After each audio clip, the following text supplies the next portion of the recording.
Пошлите за пиявками. Ей нужно сделать кровопускание. О, доктор, но мне и так уже не осталось крови. Что томит нашу Камилу? С ней не все в порядке. Да? Она нездорова. А продолжайте, продолжайте.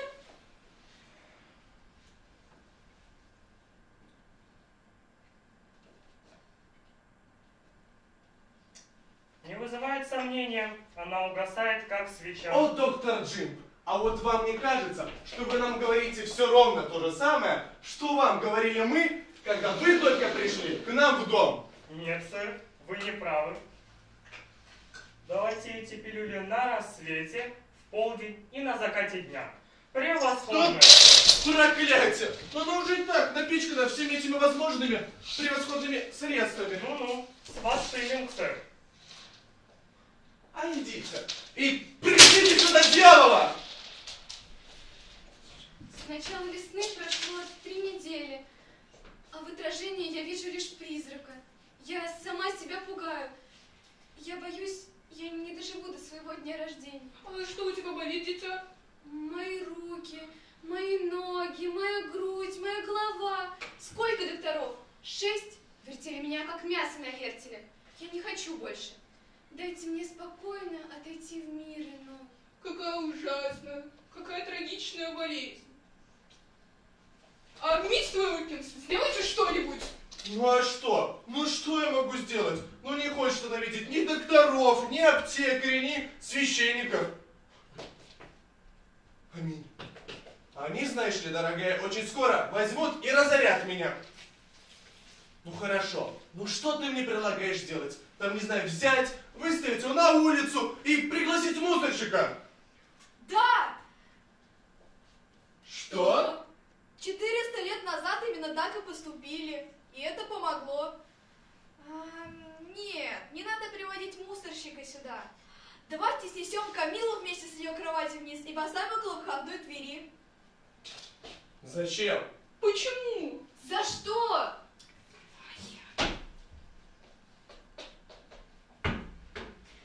За час мимо нашего дома проходит 1000 людей, а за день 10 000 проходят, ковыляют, пробегают по нашим улицам. И все они увидят мою несчастную сестру и захотят, пересчитать ее зубы или потрогать мочки ушей. И можете не сомневаться, все до единого захотят предложить свое фирменное средство, которое обязательно ее излечит. А одно из них точно окажется тем, что нам нужно. Отец, неужели ты встречал хотя бы одного человека, который не полагал, что он способен написать материя медика? Вот эта зеленая мазь отлично лечит больное горло. А бычий бальзам, опухоли. За день мимо нашего дома проходят 1000 самозваных аптекарей. И их мудрость пропадает зря. Извините. Джейми, ты меня прям удивляешь. Нет, я этого не позволю. Моя дочь не будет выставлена ни на это, ни на какое-либо другое лицо. Фу, женщина, твоя дочь тает, как свеча в этом душном помещении. А ты не хочешь взять и выставить ее на улицу, что проветрилось? Все, отойди. Отойди. Отойди. Камила! С тем же успехом я могу умереть под открытым небом, пока ветер будет перебирать мои волосы, пока... Ой, все, Камила, хватит, ты не умрешь, нормально все будет. Джейми?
нужно перо, мне нужно чернила и мне нужна бумага. Мы с тобой будем записывать абсолютно все симптомы, о которых будут говорить прохожие.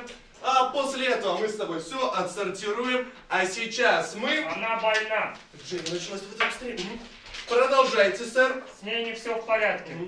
С ней не все в порядке. Она плохо выглядит. Она плохо выглядит. Сэр, а вы случайно не врач? Да, сэр. Ну, как я и думал. Так, Джейми, бери и гони в шею его отсюда! Уходите! Она больна, она плохо выглядит. Джейми.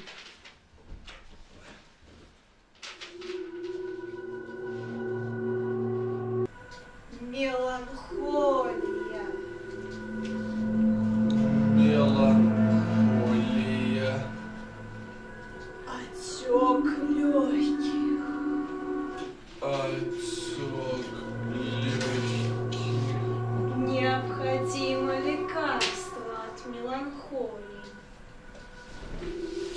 У вас есть в доме порошок мумии для приготовления лекарств? Самые хорошие мумии египетские.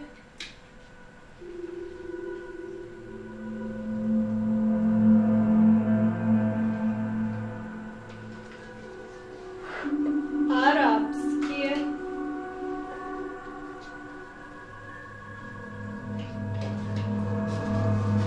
Ливийские.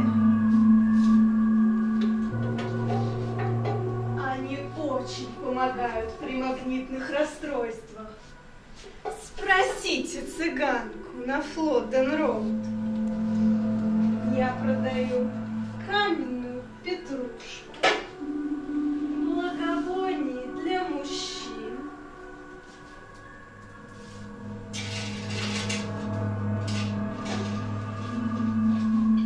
Опа-бальзам.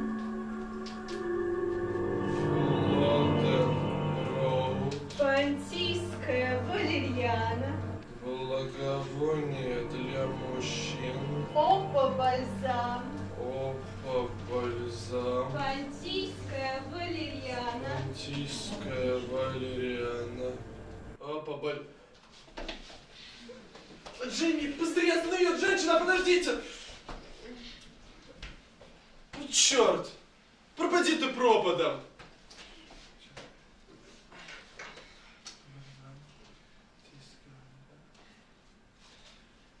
Она...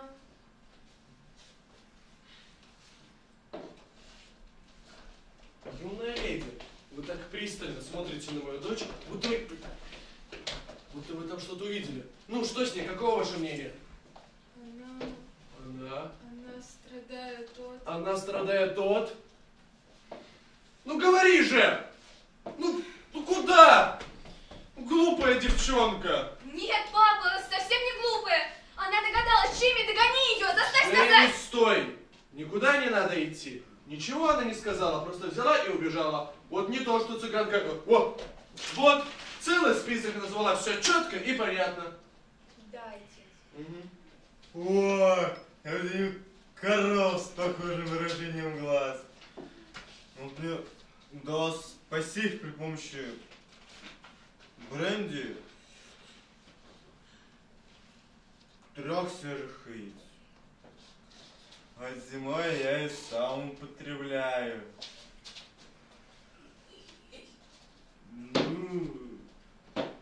Для здоровья же. Моя дочь не корова, сэр. И не мясник в январе. Уходите. Другие тоже ждут своей очереди. Чего?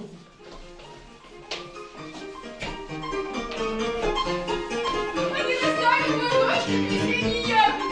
Прекратите набирать. Я злобею, отец, злобею. Отец, нужно как-то остановить это нашествие. Нужно брать с них деньги. Джейми, ты такой молодец! Ну, сразу видно, мой сын. Молодец. Так, леди и джентльмены, 2 пенса. Пожалуйста, все в очередь становитесь, быстрее в очередь. 2 пенса за то, чтобы рассказать известным только вам лекарства на свете. Пожалуйста, деньги готовьте заранее. Мое перо. Начинаем!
Так, 398, 399, 400 пенсов. Вот это да! 400 пенсов. И представляете, и все эти 400 пенсов только за то, что люди захотят сказать свое мнение по поводу состояния моей дочери. Ничего себе. Очень даже могли.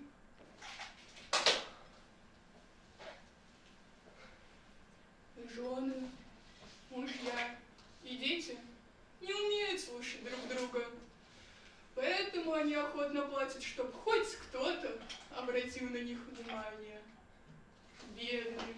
Они думают, что только они способны распознать сап, крапивницу, ветрянку. Поэтому сегодня мы богаты, а сотни людей счастливы, потому что вывалили перед нами содержимое своих медицинских сумок. Господи, нам же даже приходилось выгонять их вон. А они огрызались, как нашкодившие щенки. Прочти список, отец. Там 200 лекарств. Что из этого нам нужно? Не надо. В животе все сжимается от бесконечных названий. Вы можете снести меня наверх? Да, дорогая. Джейми. Подождите. Мне не удалось пробиться сквозь толпу, а теперь я возвращаюсь домой и могу с вами поговорить. Я должен заплатить. Нет, мусорщик, тебе не нужно. Так, подожди. Благодарю вас, мадам. У меня есть всего один совет. Кажется, сегодня канун Дня Святого Боска, мадам. Кто знает, точно не я. А я в этом уверен. Кроме того, сегодня полнолуние, поэтому вы должны оставить вашу дочь одну под весенним солнцем в свете восходящего. Одну в свете луны? А она не станет лунатиком? Прошу прощения, сэр. Полная луна утешает всех, кто болен. Людей, диких животных. В сиянии полной луны есть безмятежность, а в прикосновении ее лучей умиротворяющее воздействие на ум и тело. А может ведь пойти дождь? Я клянусь, моя сестра болела от такой же обморочной болезни. Мы оставили ее одну, как лилию в вазе. Она и по сей день живет в Суссексе, позабыв обо всех болезнях. Позабыв о всех болезнях, лунный свет, не представляете, не будет стоить ни одного пенса из тех 400, что мы сегодня выручили. Нет, я этого не потерплю. Мама, но я чувствую, Луна меня вылечит. Сегодня, видимо, не мой день. И не моя ночь. Дай хоть тебя поцелую.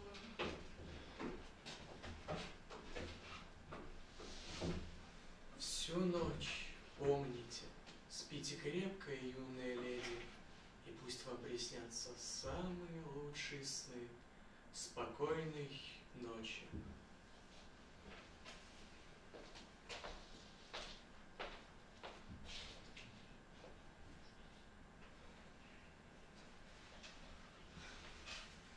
Камила, как ты там?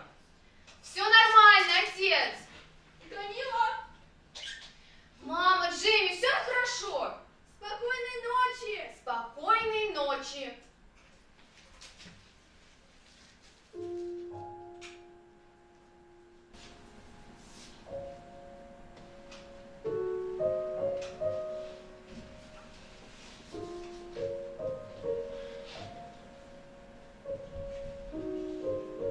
Что вы здесь делаете, сэр? Ведь сейчас так поздно. Меня послал друг, чтобы я вылечил вас. Этого не может быть. Было сказано, что Луна меня вылечит. Так оно и будет. Какие песни вы поете? Песни весенних ночей, боли, недугов, не имеющих имени. Назвать ли мне вашу лихорадку, Камилла? Если знаете, то да. Во-первых, симптомы. Перемены температуры, неожиданный холод. Сердце бьется то совсем медленно, то слишком быстро. Опьянение от глотка колодезной воды. Дрожь от простого прикосновения руки. Вот такого. Депрессия сменяется восторгом. Сны. Я назову. Имя вашей болезни Камилла Волкис. Как странно. Как же сильно я заставила себя заболеть. Даже сейчас мое сердце это чувствует. Да, я тоже. Мои руки, от них пышет летним жаром. Да, они обжигают мне пальцы.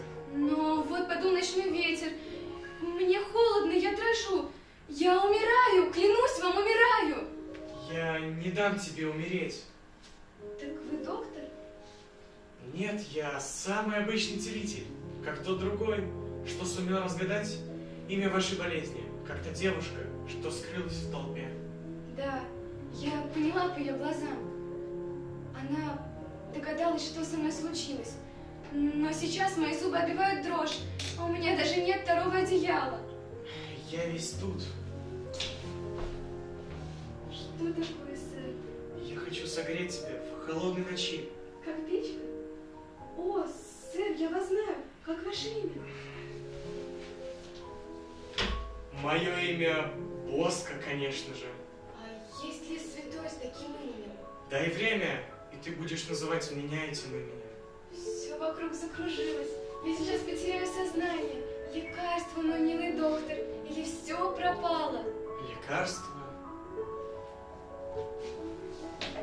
А лекарство таково.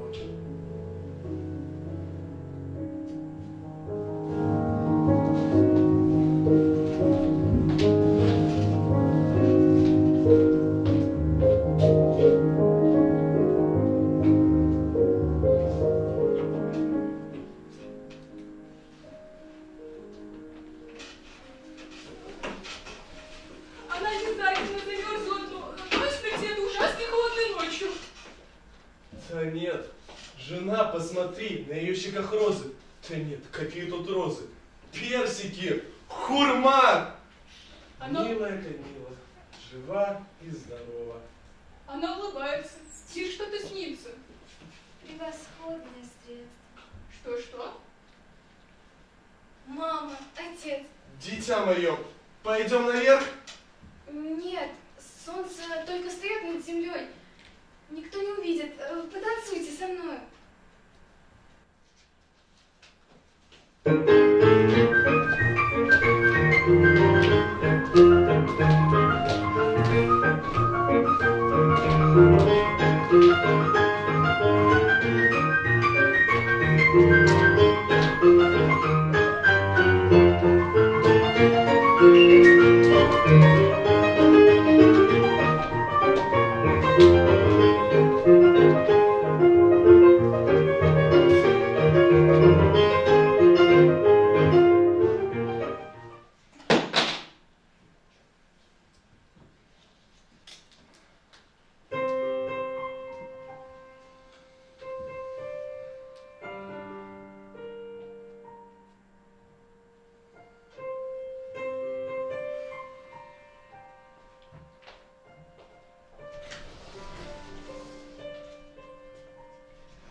ранило то сильное дитя, чье имя, если верить, наслаждение. А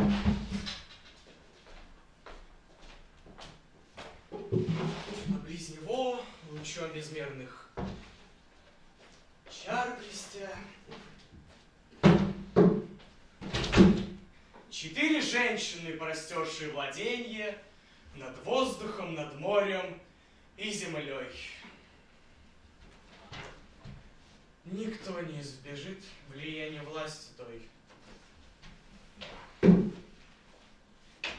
Всегда светясь в своих мечтах, своей победности ликуя, и нас волнениями томя, они правители над теми 4 стихиями, что образуют сердце.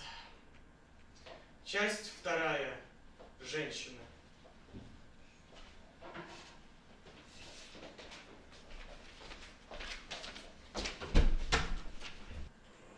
Я вспыхну, как будто в зеленой комнате включили свет.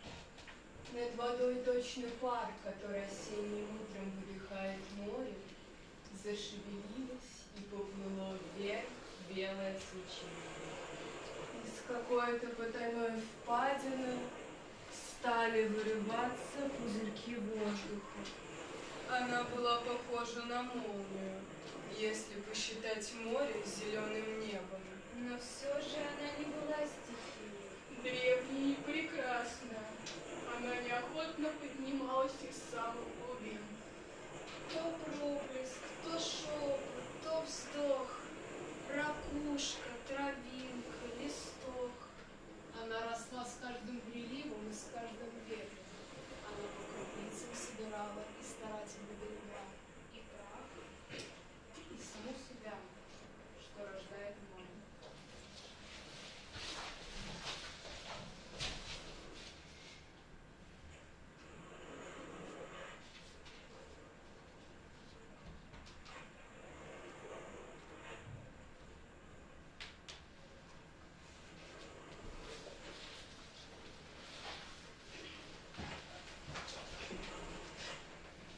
Нет, она не была стихией.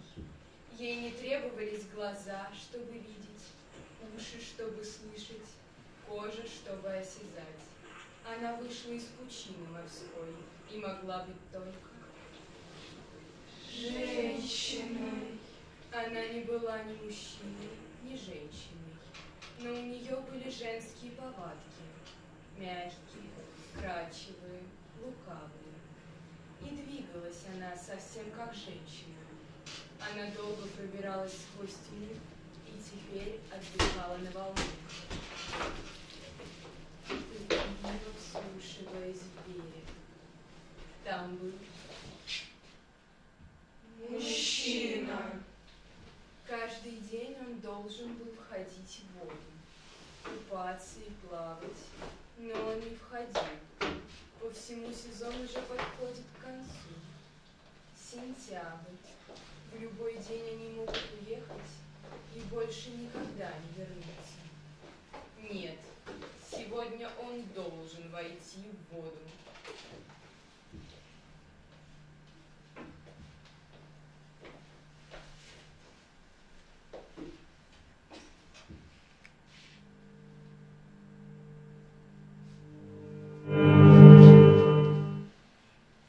Что с тобой? Страшный сон приснился. Что, прямо днем? А разве тебе ничего не снится днем? Да мне вообще ничего не снится. И никогда не снилось. Боже, какой жуткий сон. А о чем? Не знаю, Ну, значит, обо мне? вовсе нет. Этот сон был обо мне. И, наверное, я был в этом сне с другой. Да нет же. Хватит спорить. Ну я же точно знаю. Я был в этом сне с другой. Ты нас застаешь. Начинается скандал, истерики, крики. И в результате я оказываюсь в луже собственной крови. Перестань. А вот мне интересно, а какая она из себя была? Кажется, Мужчины предпочитают блондинок? Ну, хватит издеваться. Мне и без того плохо. Ну, слушай, неужели этот дурацкий сон действительно так сильно на тебя подействовал? Да у меня так бывает. Приснится что-нибудь днем, и просыпаюсь потом сама не своя. Бедняжка. Ты не переживай так за меня. Это все последние 4 дня. Ну, все не так, как в начале лета. Что-то случилось. Но ведь не с нами же случилось. Да нет, ну конечно не с нами. Только вот у тебя не бывает иногда такого чувства, что все вокруг меняется. Пирс или карусели, например. Не знаю, как объяснить.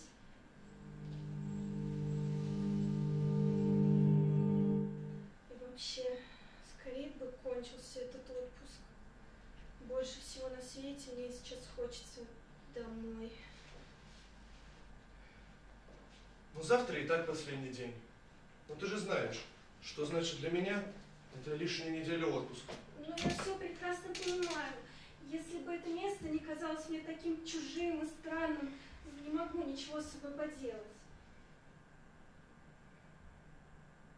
У меня было такое чувство. Захотелось вскочить и убежать.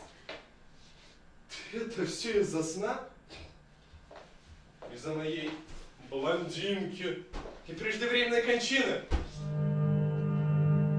Не смей так говорить о смерти.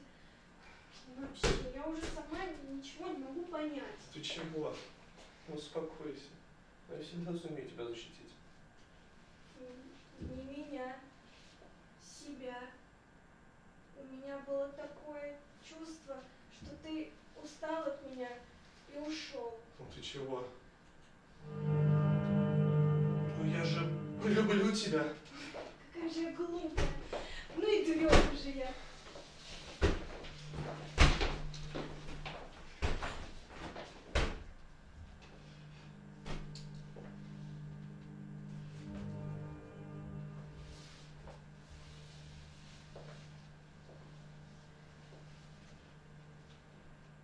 Знаешь, мне начинает казаться, что здесь стало как-то по-другому.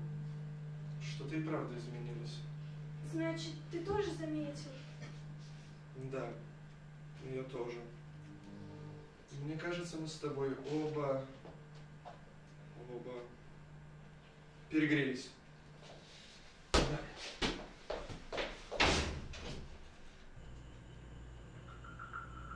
Что-то случилось? Ничего. Совсем ничего. Мне кажется, я что-то слышал. Это радио. Нет, что-то другое. Значит, что-то другое радио. Черт! Ну вот же опять! Я не слышу ничего такого.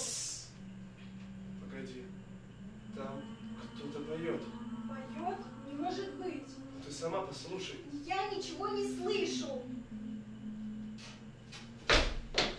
Постой! Выключи!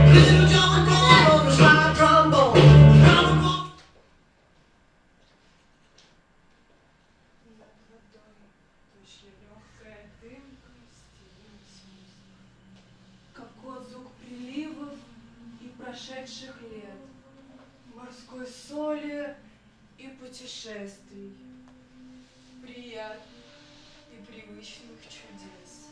Ее можно было сравнить с морской пеной на песке, с летним дождем, с плавными извивами морской травы. Так поет затерянный голос раковины. Так в заброшенных островах затонувших кораблей шумно вздыхает океан. Такую же песню ведет ветер, что тихонько дует в выброшенный на горячий песок череп. Осталось всего несколько часов. В любую минуту они могут уйти. Если бы он только вошел в воду, хотя бы на мгновение вошел в воду, его лицо и тело в воде, глубоко в воде. Вода забирает тепло его тела, хрупкие извилины кораллов, драгоценные песчинки, соленые белые космы жадно впитывают горячее дыхание, которое вырывается из его открытого рта. Он не должен уйти. Если он сейчас уйдет, то больше никогда не вернется. Сейчас. Иди вон. Ну же, смелее.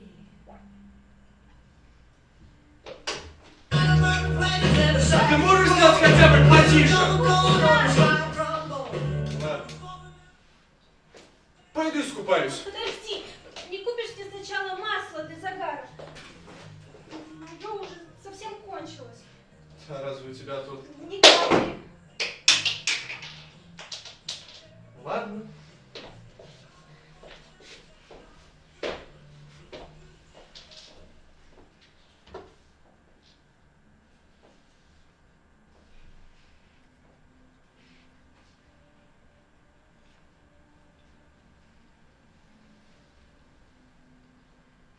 Ты его не получишь.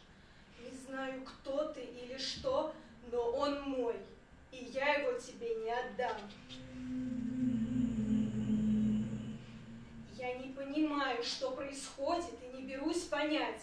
Знаю только, что сегодня в 7 мы сядем в поезд, и завтра нас здесь уже не будет. Так что оставайся и жди.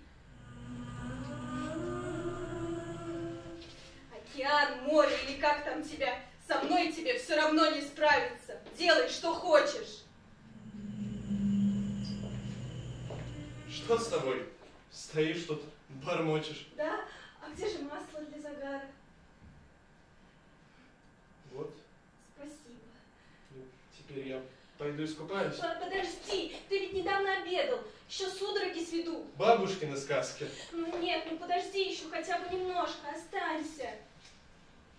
Господи. Хорошо.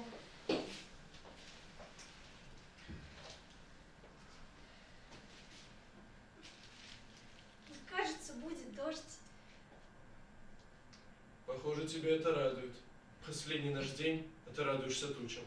По радио передавали, что сегодня во второй половине дня и завтра пройдут ливни. Может, мы уедем прямо сегодня? Давай останемся. Вдруг прояснится. Я за весь отпуск даже ни разу не искупался. Ну, зато мы от души наговорились и наелись. Незаметно, как время прилетело. Угу. Ой, мне на нос капля упала. Дождик, дождик, лей, лей. Чему ты так радуешься, чудачка? Надо скорее бежать. Помоги мне собрать вещи. Ну давай быстренько искупайся, сейчас вернусь. Подожди, еще заболеешь, а мне тебя потом лечить. Ну хорошо, хорошо, давай, собирай.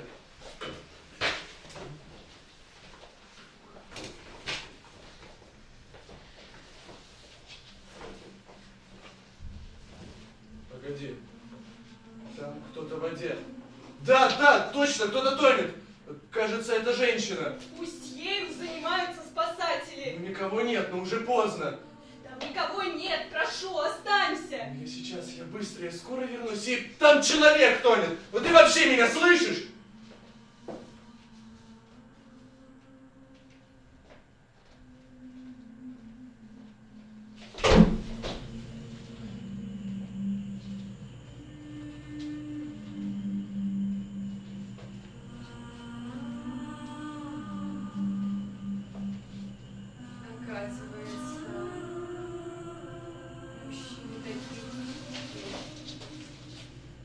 Ломаются,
знаю, наверное. Да. Ну, я же опять же не уверен. Ну, знаешь, да. Угу. Нет, я не это имею в виду вообще. Да, ну, ладно, понял.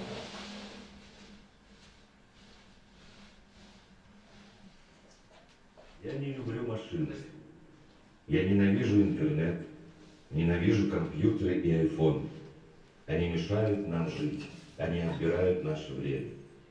Люди слишком много работают за компьютерами, они слишком много болтают, вместо того, чтобы слушать и слышать друг друга. Шире откройте глаза, живите так жадно, как будто через 10 секунд умрете. Старайтесь увидеть мир. Он прекраснее любой мечты. Рэй Дуглас Брэдбери. Часть 3. Машина счастья.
А вот все-таки, какая она должна быть, эта машина счастья? Может, она должна помещаться у тебя в кармане? Или самого носить в кармане? Лина, а вот что ты скажешь, если я попробую изобрести машину счастья? Что-нибудь случилось? Ну, Лина, скажи мне, ты довольно спокойна, весела, в восторге, но у тебя во всем жизни идет, все дается? Повторите все это еще раз, пожалуйста. Не скажи только да или нет. Ты смотри, недовольна, неспокойна, не весела и не в восторге. Ну, довольны бывают коровы, а в восторге младенцы да несчастные старики, которые уже впали в детство. Эта машина не нужна она нам. Ну, это да. Но ведь мы же с тобой должны и о других позаботиться. Нет, ну скажи мне, Лина, зачем мы все это время пользовались машинами? Ну только для того, чтобы заставлять других людей плакать. И ведь каждый раз, когда нам казалось, что вот-вот машина и человек наконец найдут общий язык, и бац, кто-то где-то смошенничал, приделал лишний винтик. И вот уже самолеты бросают на нас бомбы, и машина срывается со скал в пропасть. Вот скажи мне, а чего же не сделать машину счастья? Ну, сочинить такую хитрую механику, что пускай у человека там промокли ноги, или язва ноет, или бессонница мучает, и он ворочается ночами напролет. А ведь все равно та машина даст ему счастье. Как знаешь, как та магическая крупинка соли, которую ты бросил в океан, и вся вода превратилась в соляной раствор, который вечно рождает соль. Вот я только все время думаю, что мне стоит туда добавить? Может быть, кинокартина, радиоприемники или стереоскопические очки. Вот чтобы все вот это вместе собрать, человек к этому подошел, пощупал и сказал: да-да, это и есть та самая машина счастья. Ну скажи, Лина, ну кто не расшибся бы в лепешку, чтобы соорудить такую машину? Пусть мне на этот вопрос ответит целый мир. Да пусть ответит целый городок.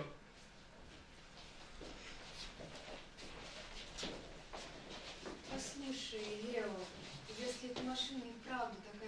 говоришь. Может, она умеет рожать детей, а может она старика превратить снова в юношу.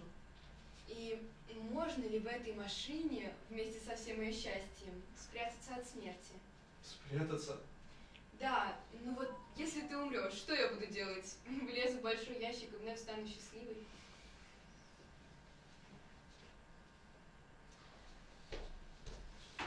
Ну хорошо, но все равно. А что я теряю? Ну ладно, нажму себе еще несколько мозолей на руках, да немножко меньше посплю. Решено, я ее сделаю. Клянусь, я ее сделаю!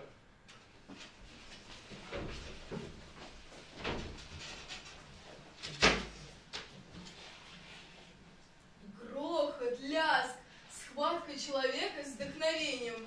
В воздухе целыми днями так и летают. Куски металла, отвертки, решина, молоток. Порой Лео охватывало отчаяние, и он скитался по улицам, всегда беспокойный, всегда начеку. Он вздрагивал, заслышав вдалеке чей-то смех, прислушивался к забавам детворы, присматривался. Что вызывает у детей улыбку? Вечерами Лео подсаживался к шумной компании на веранде у кого-нибудь из соседей и слушал, как старики вспоминают прошлое, толкуют о жизни. При каждом взрыве смеха оживлялся точно генерал, который видит, что темные силы врага разгромлены, его стратегия оказалась верной. Наконец стали вырисовываться черты, и через 10 дней и ночей Машина счастья готова!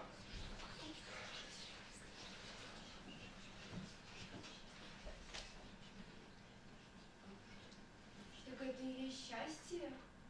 А какую же кнопку мне нажать, чтобы я снова стала рада и счастлива, всем довольна и весьма признательна? Ну, ты сейчас сама все увидишь.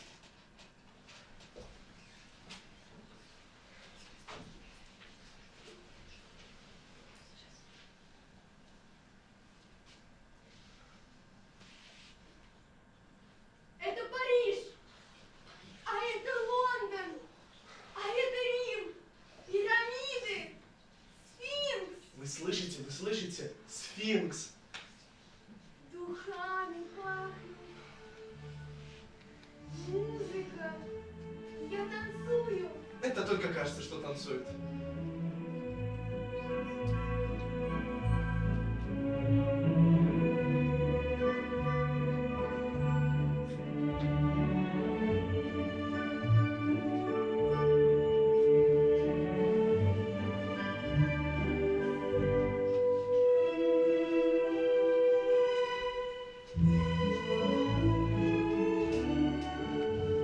Она плачет. Не может такого быть. Плачет. Какое же это счастье? Одно горе. Что случилось-то? Сначала там был Париж. Что ж тут плохого-то? Я мечтала побывать в Париже. Ну, машина же ничем не хуже. Нет, хуже. Я сидела там и знала, что все это обман. Это машина грусти. Почему грусть-то? Я тебе объясню, в чем твоя ошибка, Лео. Ты задержал и продлил то, что всегда проходит быстро. Конечно, пока сидишь там, закат длится чуть ли не целую вечность. И воздух такой душистый, так тепло и хорошо. И все, что хотелось бы продлить, и вправду длится и длится. Но давай говорить честно. Сколько времени можно смотреть на закат? И кому нужно, чтобы он длился целую вечность? Кому нужно вечное тепло, вечный аромат? Ведь ко всему этому привыкаешь и просто перестаешь замечать. Закатом хорошо любоваться минуту, ну, может, 2, а дальше хочется чего-нибудь другого. Уж так устроен человек, Лео. Как ты мог забыть? А разве я забыл? Мы потому и любим закат, что он бывает всего 1 раз в день. Но ведь это же очень грустно, Лина. бы он длился целую вечность и до смерти надоел бы нам, вот это было бы по-настоящему грустно.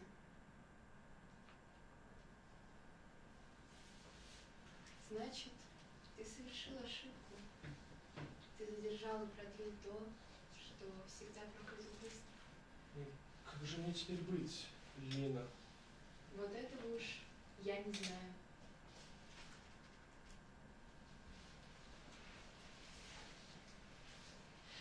Ничего не понимаю. Где я так оплошал? Давай я сам пойду посмотрю, верно ли ты говоришь. Да ты же не уйдешь? Нет, мы тебя подождем.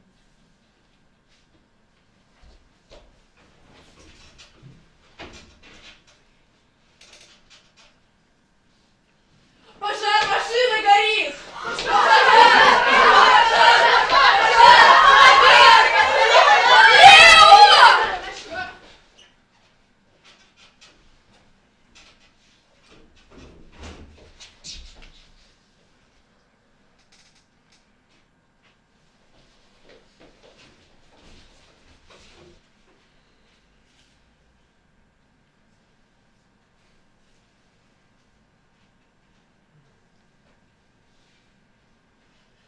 Лео, это она и есть ваша машина счастья? Машина счастья или машина несчастья. Когда-нибудь я сам во всем разберусь и отвечу вам на этот вопрос. Тебе не обязательно долго во всем разбираться. Просто подумай и молчи немного.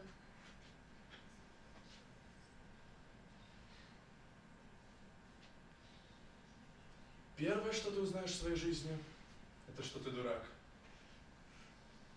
Последнее, что ты узнаешь в своей жизни, что ты все тот же дурак. Многое я передумал за один только час. И я сказал себе, да ведь ты слепой, Лео. Вы хотите увидать настоящую машину счастья? Так ведь ее изобрели 1000 лет тому назад. Ну да, она не всегда хорошо работает, но ведь работает же. И она все время здесь. А пожар? Ну конечно, пожар. Но ведь это же не важно. Ведь то, что сгорело, никакого отношения к счастью-то не имеет. Вот, посмотрите. Ну, тише, тише. Сейчас вы сами все увидите.